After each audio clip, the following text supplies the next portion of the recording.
Monsieur le Président, mes chers collègues, la création d'un centre expert de formation à Bamako a nécessité beaucoup de temps.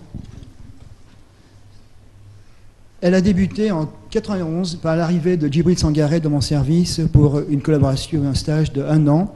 Et c'était au moment où la célioscopie explosait et on a convenu que cette technique était parfaitement adaptée pour ces pays en voie de développement grâce à la simplification des suites, le rétablissement rapide et autres. Et donc, il fallait faire quelque chose. Bien entendu, cette hypothèse est un peu utopique dans la mesure où il faut des moyens importants et des problèmes à résoudre. Pendant une dizaine d'années, tout est resté latent, mais régulièrement, Djibril Sangaré est venu à Saint-Étienne et en France pour des congrès de célioscopie. Et à cette occasion-là, il a rencontré la plupart de nos collègues avec toujours cette idée d'arriver à implanter la célioscopie au Mali. Le déclic est parti en 2000 à l'occasion d'un voyage que nous avons fait à Bamako. Nous avons sensibilisé un peu les politiques, l'hôpital, et vous voyez ici au milieu le PC de notre aventure qui est l'hôtel Mandé à Bamako, qui est tenu par Seif Keïta, que vous connaissez tous comme un célèbre footballeur, notamment stéphanois. Et là, il y a Hubert Balik, mon cousin, qui est très investi en santé publique et qui est assez influent à Bamako. Et c'est là qu'on a démarré réellement le problème. Avec le starter, ça a été l'offre offerte par l'ambassade de France d'une colonne de célioscopie, colonne Stolz, qui nous aura beaucoup aidé. Et grâce à cette colonne, tout est parti de là. Et cette colonne qui a été implantée dans le service de Djibril Sangaré a été le starter de tout ça. Et tout de suite, sous la pression de Jacques Périssa, qui faisait partie de la Fédération internationale française de chirurgie endoscopique, sa volonté de développer la célioscopie dans les pays en voie de développement, l'aide également d'Edmond Estour, et a dit qu'il faut à tout prix que cette technique, cette colonne serve à implanter définitivement la célioscopie et que ce ne soit pas qu'un effet d'annonce et qu'elle ne reste pas dans un placard. Si bien que 2 mois après, ont été réalisées les premières journées, le Symposium international de chirurgie, à Bamako. Ces journées ont été sponsorisées sous le patronage du président du Mali, des ministres, et nous avons réalisé des retransmissions en direct depuis le service de Djibril Sangaré jusque dans la salle des congrès où étaient présents les politiques et un certain nombre de collègues médecins. Les opérateurs étaient tous des Européens formés d'une équipe, d'un chirurgien, d'un anesthésiste et d'IBOD, de façon à ce que tout se déroule le mieux possible et montrer l'importance de la technologie, du maintien du matériel et tout. Et cette séance a permis de sensibiliser les politiques et ils ont pris conscience de l'importance de cette technique en termes de santé. Du coup, s'est instauré pendant 5 ans environ un compagnonnage à partir d'octobre 2001 où régulièrement, 1 semaine par mois, des chirurgiens venaient, français ou européens, passer 1 semaine pour enseigner, aider les chirurgiens maliens à progresser dans leurs gestes opératoires, dans le maintien du matériel et autres. Et dans ce cadre-là, le journal de célioscopie a eu un rôle important, de même que certains sponsors. Voici ici une liste de certain nombre de nos collègues qui sont venus. Malheureusement, quelques-uns nous ont quittés. Et ce programme a perduré pendant ces 5 années. Finalement, au cours de cette période, la plupart des problèmes ont été résolus. Il y a eu une adaptation du matériel. Vous voyez ici en vert la chemise de la gaine de célioscopie, enfin de la caméra, la housse de caméra, qui est une manche d'un sarrau. Le matériel à usage unique qu'on avait donné le plus possible a servi à être utilisé régulièrement. La maintenance a été assurée régulièrement par les équipes sur place et le coût a pu être financé au plus juste. Finalement, cette formation s'est faite de façon tout à fait progressive et surtout prudente. Et au bout de 5 ans, le bilan était le suivant. Dans le service donc, des professeurs Soumaré et Sangaré, 649 patients avaient été opérés, ce qui représente 20% à peu près d'activité chirurgicale, principalement dominée par une pathologie gynécologique, en particulier tubaire, et digestive pour le tiers, essentiellement appendicite, voire cholestectomie. Le taux de conversion est un petit peu élevé, environ 8%, mais s'explique d'une part par l'importance des lésions, des adhérences pyroganiques. Ce sont des lésions chroniques, anciennes, qui rend difficile la dissection, et surtout par une règle de prudence qui a été instaurée par les Maliens, c'est-à-dire qu'au bout d'une demi-heure, si le geste opératoire, la cystoscopie, n'avançait pas, il était convenu qu'il fallait convertir. Ce qui explique que pendant toute cette période, aucun accident spécifique n'a été observé dans cette période d'apprentissage, contrairement à ce qui s'est passé en France et qui a discrédité la technique au début en France. Les suites opératoires étaient simples dans 98% des cas. La mortalité est très faible. Ces suites sont également le reflet de la prudence dans le choix des indications et dans la conduite des interventions. La durée d'hospitalisation a été réduite, dans les 3/4 des cas, entre 1 et 3 jours. Ceci est important dans un pays où il manque d'hôpitaux, où les conditions d'hygiène ne sont pas toujours très favorables, ceci bien aussi pour le patient que pour la famille. Et finalement, le coût d'une intervention évalué à 228 € est le tiers inférieur à une chirurgie classique, ce qui est important dans un pays où il n'y a pas de sécurité sociale, où les patients payent la totalité des frais, sans compter qu'il faut payer aussi les frais, la famille a des frais pour encadrer le patient pendant tout son séjour à l'hôpital. Finalement, au bout de 5 ans, le bilan était très positif. On avait réussi à ce que la cystoscopie soit devenue performante, sûre, et qu'elle apportait un bénéfice en termes de santé publique. Et du coup, cette technique était définitivement implantée. Mais le but final, c'était quand même, depuis le début, d'essayer de créer un centre d'experts, de formation pour diffuser la technique dans le pays. La deuxième étape a été le congrès organisé en 2005, le deuxième symposium de vidéochirurgie, avec la participation des différents pays environnants. Et à cette occasion, la retransmission d'intervention a été faite en direct entre le service de Djibril Sangaré et l'amphithéâtre de la faculté, retransmissions qui ont été commentées par Djibril Sangaré, et les opérateurs n'étaient plus des Européens, mais étaient les élèves de Djibril Sangaré, et il a pu montrer au ministre comment on pouvait dialoguer à distance, montrer un geste, aider et faciliter l'apprentissage à distance. Donc c'était un énorme progrès. Voici Djibril Sangaré et son maître, Edmond Estour.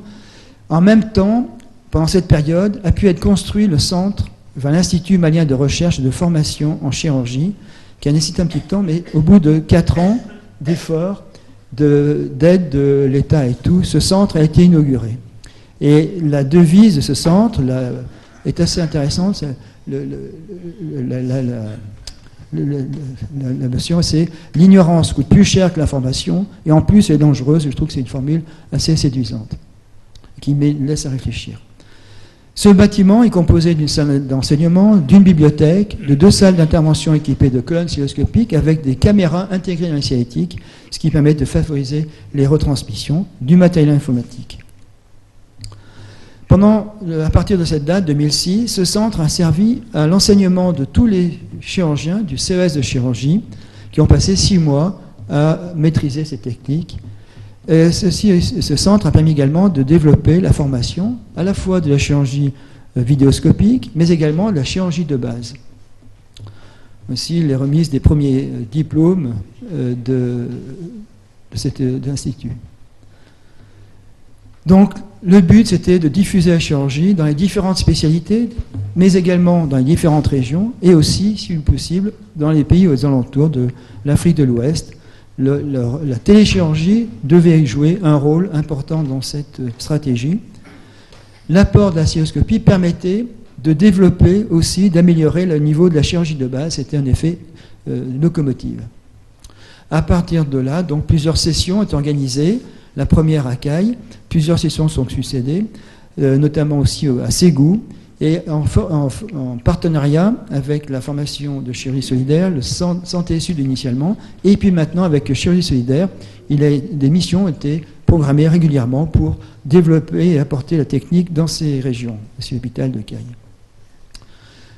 Pendant ces 10 ans, pratiquement, le fonctionnement a été maintenu, a continué, l'enseignement s'est déroulé, quelques missions ont pu être faites. Un 3e symposium a été fait en 2008, couplé avec un congrès sur l'informatique, pour justement essayer de développer ces techniques modernes, numériques. Plusieurs communications ont eu lieu à l'AFC ou cette année à l'Académie de chirurgie sur la cholecystectomie. Voici l'évolution du matériel en 15 ans. La première salle en haut, en bas, les salles modernes, comme chez nous pratiquement. Alors, quelles sont les raisons de la réussite? D'abord, et c'est essentiellement une coopération humaine, une chaîne de solidarité extraordinaire entre les différents intervenants. Bien sûr, les laboratoires nous ont aidés, surtout au début, parce que maintenant, il ne faut plus attendre grand-chose. Les sociétés savantes ont joué un rôle. Le journal de chirurgie aussi a permis de solidariser un peu tout ça. L'État malien a compris l'importance, en tout cas à Bamako, de cette technique. Je voudrais surtout dire que s'il n'y a pas sur place une équipe motivée, importante, ça ne peut pas, cette évolution ne peut pas se faire. Et là, il faut rendre hommage à Djibril Sangaré et Soumaré, qui ont réussi à créer une véritable école de chirurgie avec des élèves fiers de transmettre leur savoir. Ils ont été perspicaces, ils ont persévéré, ils ont été efficaces et surtout très diplomates pour pouvoir pouvoir développer toute cette chirurgie. Ils ont créé la Société de chirurgie endoscopique du Mali, dont le logo est le Siwara, qui est une antilope de la mythologie malienne, qui maîtrise le symbole du savoir et de la sagesse et qui est distribué à ceux qui dispensent ces deux valeurs et qui les partagent avec les autres. Je voudrais ici rendre un petit hommage à Pierre Marion, mon maître, qui a été président de l'Académie de chirurgie et qui a beaucoup fait pour que cette chirurgie se développe dans les pays en voie de développement. L'avenir, il y a beaucoup de travail encore à faire pour continuer à diffuser et développer une chirurgie performante, comme dans les autres pays de notre pays. Les moyens d'utilisation modernes vont permettre de gagner du temps, d'aller plus vite, mais actuellement, il y a un énorme frein, malheureusement, comme vous le savez, par le terrorisme qui bloque un peu les actions depuis 3 ans. Je vous remercie.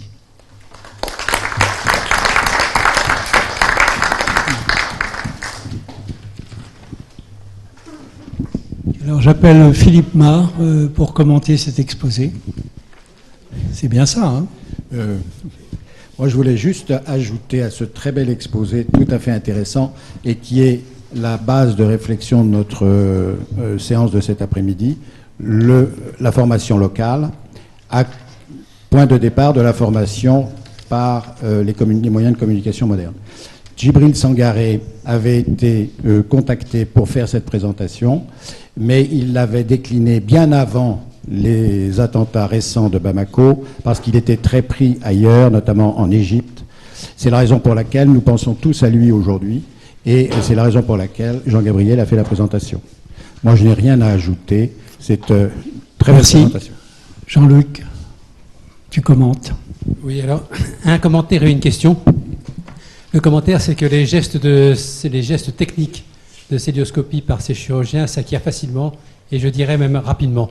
L'expérience nous a montré qu'ils ne sont pas plus manchots que nous, ils acquièrent vite la technique. Mais par contre, il y a quelque chose qui est plus difficile et plus long là-bas qu'ici, c'est l'acquisition de la confiance en soi pour réaliser cette technique. En France, on a un petit problème, on sait qu'on peut appeler Pierre-Paul Jacques, ça va bien, là-bas ils sont tout seuls, et il faut finalement faire pas mal de missions pour que cette confiance en soi soit suffisante pour la fiabilité du geste, je dirais. Et la question, tu l'as dit très bien, il y a eu 2 missions à Caille et 2 missions à Ségou, où on avait transporté la colonne à partir de Bamako, où les chirurgiens ont acquis donc assez vite les gestes sur place, il y avait peu de problèmes, tout le monde était convaincu. Pourquoi finalement dans ces villes qui sont des capitales régionales, donc c'est pas des petits villages, dans des capitales régionales avec des beaux blocs opératoires, malgré la volonté initiale, pourquoi est-ce qu'il n'y a pas eu une suite à cette céliochirurgie? Moi, je crois qu'il y a un frein au niveau politique, localement, dans ces régions. Autant au niveau national, la technique a prise, autant au niveau des régions, il n'y a pas eu cet élan. Et je pense qu'il faut qu'on travaille, et c'est un peu le rôle de l'Académie de chirurgie, de pousser à faire comprendre à ces pays l'intérêt de cette technique. Alors dans le compagnonnage, il y a une réflexion que Djibril faisait qui est très intéressante. Lorsqu'il aidait un élève, il disait à l'élève, tu dis ce que tu vas faire. Tu parles du geste que tu vas faire. Qu'est-ce que tu vas faire? Couper, inciser. Donc l'élève parlait du geste qu'il allait faire, ce qui permettait de prévoir éventuellement une complication. Ce qui est très important dans ce que vous avez fait, c'est la durée. C'est-à-dire la présence, 1 semaine tous les mois. Ça, c'est pour la transmission du savoir, c'est formidable. Le but, effectivement, c'est pas d'aller faire 0 et de repartir, mais c'est de maintenir la pression en permanence et tout. Et je crois que c'est une des rares exemples où ça a très bien marché, mais grâce à la collaboration de tous nos collègues. collègues et également les équipes d'infirmiers derrière qui étaient tout contents de participer à cette mission, l'hôpital de Creusot, Saint-Étienne entre autres. Oui, question de la salle. Voilà. Je voudrais vous demander, est-ce que vous receviez à Bamako des chirurgiens en formation d'autres pays? Parce que vous avez fait un centre expert et c'est important de diffuser. Le but est là. Il y a quelques médecins, chirurgiens d'autres pays qui sont venus, mais ce n'est pas encore rentré dans les mœurs. Et actuellement, les moyens de relations ne sont pas très bons actuellement. Je pense que tant que les éléments politiques ne seront pas calmés, on aura un frein à ce niveau-là. Mais le but, c'est ça, c'est que ce soit un point de départ de rayonnement pour les autres pays environnants. Oui, je voudrais féliciter notre ami Malik et dire qu'on a eu une expérience un peu différente au Liban, où j'avais fait un diplôme interuniversitaire avec Jean-Luc Bouillot, etc. Et on allait 2 fois par an pendant 8 jours. On travaillait comme à Paris, c'est-à-dire sur boîte, et entraînement sur animaux, sur les porcs. On a cessé au bout d'un certain nombre d'années pour des raisons de sécurité, et on a remplacé par des visioconférences. Et les visioconférences donnent des résultats tout à fait appréciables également. Voilà. Donc on a pu là aussi avoir des chirurgiens libanais, mais également syriens et d'autres nationalités qui venaient. Je crois qu'effectivement, grâce à ces moyens de communication qu'on a actuellement avec les vidéoconférences et tout, ces pays-là vont rattraper le retard très rapidement. Autre intervenant? Oui.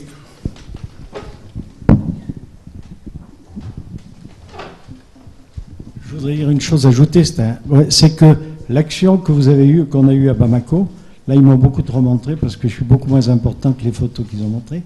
L'action que vous avez eue à Bamako a été très importante parce qu'elle a entraîné une émulation de tous les pays francophones limitrophes.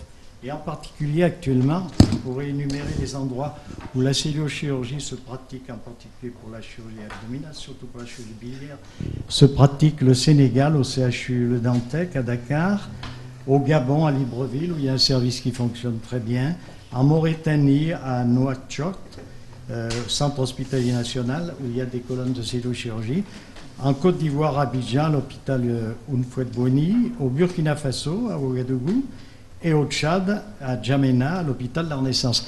Donc c'est des gens qui sont venus, après avoir vu ce qu'on faisait à Bamako, qui sont venus à l'AFC voir des vidéos, voir des présentations dans cette discipline et qui se sont développés de façon autonome sans obligatoirement fréquenter Bamako. Mais grosse importance du rôle de stimulateur-émulation. Oui, je suis intéressé de connaître la courbe d'activité de ce centre. Est-ce qu'il y a eu une progression à la fois en nombre d'actes au fur et à mesure de l'expérience et en complexité, puisque je vous félicite pour en particulier le faible taux de conversion. Évidemment, plus les interventions sont compliquées, plus il y a un risque. Et donc, est-ce que progressivement, il y a amélioration qualitative et quantitative de l'activité?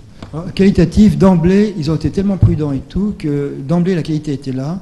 Mais après, ils sont un peu limités par la technique. Par exemple, la chirurgie colique, ils sont encore un peu en retrait. Et l'apprentissage se fait quand même tout doucement pour aller un peu plus loin. Mais pour toute la chirurgie de base, maintenant, c'est vraiment entré dans les mœurs.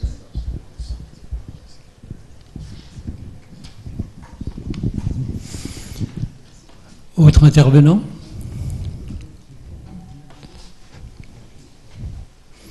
Bien, merci.